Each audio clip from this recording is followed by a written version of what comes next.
ارے میرے بندے تو کہاں مجھے ڈھونڈ رہا ہے؟ میں تو تیری شارک سے بھی زیادہ قریب ہوں، میں تو اتنا قریب ہوں، اندر ہوں تیرے. وَهُوَ مَعَكُمْ أَيْنَمَا كُنْتُمْ. اتنا حوصلہ ہوتا ہے یہ سن کے. وَهُوَ مَعَكُمْ أَيْنَمَا كُنْتُمْ. گھبراؤ نہیں، تم ادھر بیٹھے ہو، میں تمہارے ساتھ ہی ہوں. یہی تو موسیٰ علیہ السلام کو اللہ نے فرمایا تھا. موسیٰ علیہ السلام کو یہی کہا تھا نا، گھبراؤ نہیں، جاؤ لے کر اپنے بھائی کو ادھر، میں تمہارے ساتھ ہوں. تو جب ہارون علیہ السلام سے موسیٰ علیہ السلام نے یہ بات کی تو موسیٰ علیہ السلام نے یہی بات کی تھی. ہارون علیہ السلام نے ان سے یہی کہا تھا کہ بھائی کدھر بھائی کدھر فرعون، کہاں جا رہے ہو؟ فکر نہیں کرو، اللہ نے کہا ہے اللہ ہمارے ساتھ ہے. ان اللہ معنا، اللہ ہم دونوں کے ساتھ ہے، گھبراؤ مت، چلتے ہیں. تو یہی بات رسول اللہ صلی اللہ علیہ وسلم نے حضرت ابوبکر صدیق سے بھی فرمائی تھی. ابو بکر گھبراؤ نہیں، ان اللہ معنا، اللہ ہمارے ساتھ ہے. وہی رب مجھے تمہیں بھی کہہ رہا ہے گھبراؤ نہیں. وَهُوَ مَعَكُمْ أَيْنَمَا كُنْتُمْ. تم جدھر ہوتے میں تمہارے ساتھ ہی ہوتا ہوں، گھبراؤ مت. اب وہ حضرات اتنے اطمینان سے اللہ کی اس بات کو کیسے مان گئے، اور مجھ سے کیوں نہیں مانی جا رہی؟ ظاہر سی بات ہے، انبیاء علیہ الصلوۃ والسلام ہیں، انبیاء کے ایمان تک تو ہم پہنچ نہیں سکتے، اور انبیاء کا ایمان جو ہے وہ مطلوب بھی نہیں ہے، کیونکہ انبیاء کا ایمان تو ہر وقت بڑھ رہا ہوتا ہے. ہم سے تو ایمان بھی صحابہ کا مطلوب ہے. اس لیے اللہ پاک نے ہم سے یہ نہیں فرمایا کہ ایسے ایمان لاؤ جیسے ہمارے نبی ایمان لائے، یہ نہیں فرمایا. ایسے ایمان لاؤ کما آمن الناس، جیسے یہ صحابہ ایمان لائے ویسے لاؤ. انبیاء کا تو بڑھ رہا ہوتا ہے، ٹھیک ہے، ہمارا اوپر نیچے اوپر نیچے اوپر، اور فرشتوں کا ایک ہی جیسے ہوتا ہے، بالکل ٹھیک. تو جو بات اللہ رب العزت نے موسیٰ علیہ السلام اور ہارون علیہ السلام سے فرمائی، وہی بات اللہ رب العزت نے رسول اللہ صلی اللہ علیہ وسلم سے بھی فرمائی. وہی بات اللہ رب العزت نے ہم سے بھی فرمائی. گھبراؤ نہیں، میں تمہارے ساتھ ہوں. اب مجھے یقین آئے اس بات پر، مجھے یقین آ جائے اس بات پر، اس کی محنت ہے یہ دعوت، اس کی محنت ہے کہ مجھے یقین آ جائے. اس لیے میں نے حاجی عبدالوہاب صاحب سے یہ بات سنی کہ دعوت اللہ سے لینا ہے، سیاست لوگوں سے لینا ہے. اس لیے کیونکہ لوگوں کو تو لینا اچھا لگتا ہے، دینا تو اچھا نہیں لگتا. ایک آدمی بار بار ہمارے پاس پہنچ جاتا ہے، ٹھیک ہے، اور یہ شفیق بھائی کے پاس صبح پہنچ گیا ان کا گارڈ. جی شفیق بھائی، وہ ایک باہر آدمی آیا ہوا ہے، کیا کام ہے بھائی؟ وہ جی اس کو کہہ رہا ہے کہ آپ نے اس کو 10,000 روپے دینے. تو نے کیا بولا اس کو؟ میں نے کہا جی آپ اندر ہیں. ابے پوچھ لیا کر یار خدا کے واسطے. اب اس کے برعکس لے لو، گارڈ نے آگے کہا سر وہ شفیق بھائی وہ باہر آدمی کھڑا ہوا ہے، کیا کرنے ہے؟ وہ کہہ رہا ہے اس نے آپ کو کچھ پیسے دینے 10,000. کہاں ہے وہ باہر کھڑا ہے. ابے پاگل اندر لاؤ یار، تم کس جاہل لوگ ہیں یار. یہ انسانی فطرت ہے، ہم سب ایسے ہیں. شفیق بھائی کو تو میں نے ایسی بیچ میں لپیٹ دیا. یہ ہم سب ایسے ہیں، لینا اچھا لگتا ہے، دینا اچھا نہیں لگتا. تو یہ سیاسی لوگ ہم سے لینے آتے ہیں، اس لیے ہم ان سے فطرتاً نفرت کرتے ہیں.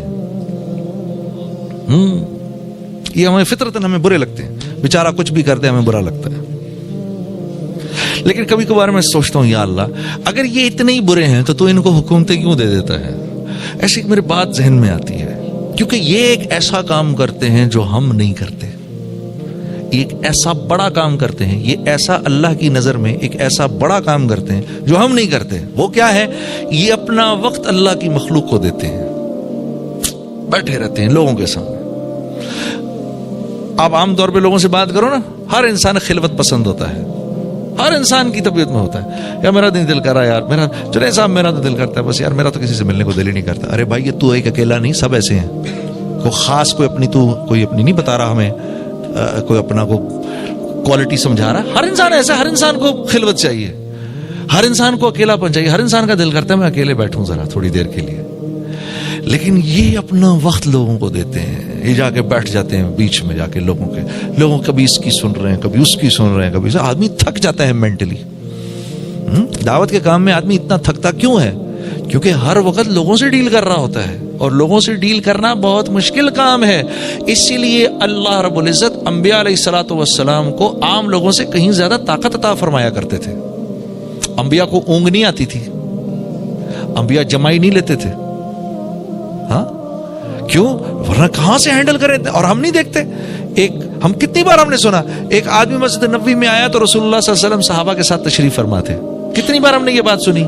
تو اللہ کے نبی کا نہیں دل کرتا ہوگا ہاں کہ جا کے اپنی پیاری بیوی کے پاس بیٹھے, اپنی پیاری عائشہ کے پاس بیٹھے, ام سلمہ کے پاس بیٹھے جا کر, ہاں حضرت حفصہ کے پاس جا کر بیٹھے, دوسروں کے پاس جا کر بیٹھے, ان سے بات سنیں, تھوڑی سی ان کی بھی سنیں, اپنا دل بہلائے. نہیں کرتا ہوگا دل, ظاہر سی باتیں کرتا ہوگا. لیکن جو انسان اللہ کے بندوں کو وقت دیتا ہے وہ اللہ کے ہاں اونچا ہو جاتا ہے, اور وہ ہم نہیں دیتے.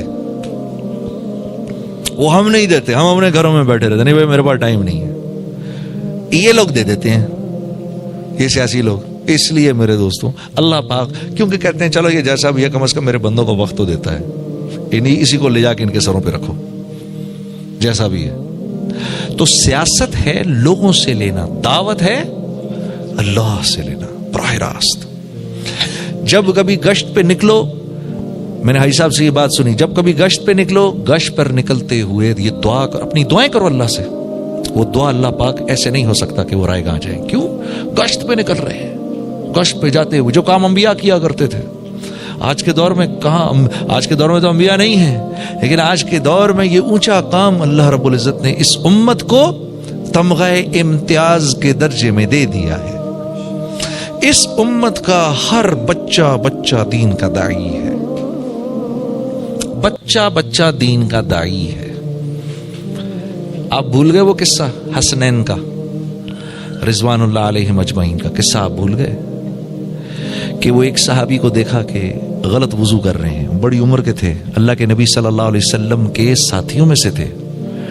تو اب آئے دونوں, اب دعوت دیکھو کیسی ہے, یہ کیسی دعوت چل رہی ہے, واہ سبحان اللہ کیا دعوت چل رہی ہے. چچا جان ہم دونوں بھائی یہ کہہ رہے ہیں وضو ایسے کرتے ہیں, میں کہہ رہا ہوں وضو ایسے کرتے ہیں. آپ ذرا دیکھ لیں ہم دونوں وضو کرتے ہیں, وضو کیسے کرتے ہیں, کون صحیح کر رہا ہے. اب ان دونوں کے سامنے, ان بزرگ کے سامنے یہ دونوں وضو فرما رہے ہیں, تو بزرگ کو احساس ہوا کہ غلطی میری ہے, ان بچوں کی نہیں ہے. تو پیچھے سے آ کے دونوں کو اٹھا لیا, پیار کیا اور کہا تم ہی اس لائق تھے کہ نبوت کے خاندان میں پیدا ہوتے, غلطی تمہاری نہیں, غلطی تو میری تھی, اور کس خوبصورتی سے میری اصلاح کی ہے. بچہ داعی ہے دین کا اس امت کا. اس امت کی ہر عورت داعیہ ہے, اس امت کی ہر عورت داعیہ ہے. گھر نہیں چل سکتا عورت کے بغیر, نو وے, گھر نہیں چل سکتا عورت کے بغیر. ہاں بڑے سے بڑا ترم خان, اس کی بیوی اس سے ناراض ہو جائے, اس کی زندگی حرام ہو جاتی ہے. بیوی کو ٹھیک رکھنا, سیدھا رکھنا, یہ ایک بہت بڑا آرٹ ہے. ہاں بالکل, میں تو اس تبلیغی کو تبلیغی نہیں مانتا بالکل بھی, بلکہ میرا دل کھٹا ہو جاتا ہے اس ساتھی سے مل کر کے جس کی گھر والی اس سے ناراض چل رہی ہو. میں کہتا ہوں یار تو کیا آدمی ہے یار, ایک عورت نہیں سنبھلتی تیرے سے. ہاں کیوں, تو سارے عالم کا تو کیا کرے گا, تو کیا کرنے نکل رہا ہے باہر. ایک عورت سنبھل نہیں رہی اور تو سارے عالم کی فکر میں نکل رہا ہے.